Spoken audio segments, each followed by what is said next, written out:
ഐതിഹാസികമായ കർഷക സമരത്തിന് ശേഷം വിദ്യാർത്ഥി യുവജന പ്രക്ഷോഭങ്ങളുടെ മുൻപിൽ നരേന്ദ്രമോദി മുട്ടുമടക്കിയെന്ന് അഖിലേന്ത്യാ കിസാൻ സഭ ജനറൽ സെക്രട്ടറി വിജു കൃഷ്ണൻ. കർഷക സംഘം പത്തനംതിട്ട ജില്ലാ സമ്മേളനത്തിന്റെ ഭാഗമായി നടന്ന പൊതുസമ്മേളനം ഉദ്ഘാടനം ചെയ്ത് സംസാരിക്കുകയായിരുന്നു CPIM പോളിറ്റ് ബ്യൂറോ അംഗം കൂടിയായ വിജു കൃഷ്ണൻ ഇക്കാര്യം വ്യക്തമാക്കിയത്.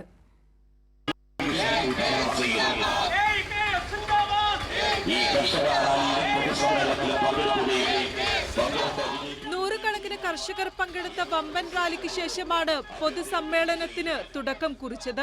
കർഷക സംഘം ജില്ലാ സമ്മേളനത്തിന്റെ സമാപന യോഗം അഖിലേന്ത്യാ കിസാൻ സഭ ജനറൽ സെക്രട്ടറി വിജു കൃഷ്ണൻ ഉദ്ഘാടനം ചെയ്തു. വിദ്യാർത്ഥികളുടെയും യുവജനങ്ങളുടെയും മുൻപിൽ മോദി സർക്കാർ മുട്ടുമടക്കിയെന്ന് വിജു കൃഷ്ണൻ. സ്വയം 56 ഇഞ്ച് പ്രധാനമന്ത്രി എന്ന് പറയുന്ന നരേന്ദ്രമോദി മുട്ടുമടക്കിക്കൊണ്ട് 3 കർഷകദ്രോഹ നിയമങ്ങൾ പിൻവലിച്ച മാതിരി വിദ്യാർത്ഥികളും യുവാക്കളും നടത്തിയ ഈ പോരാട്ടത്തിന് ശേഷം ധർമ്മേന്ദ്ര പ്രധാൻ രാജിവെക്കേണ്ടി വന്നിട്ടുണ്ട്. കർഷക സമരത്തിന്റെ വിജയത്തിന് പിന്നിൽ കിസാൻ സഭ വഹിച്ച പങ്ക് കർഷക നേതാക്കൾ തന്നെ ചൂണ്ടിക്കാട്ടിയിരുന്നു.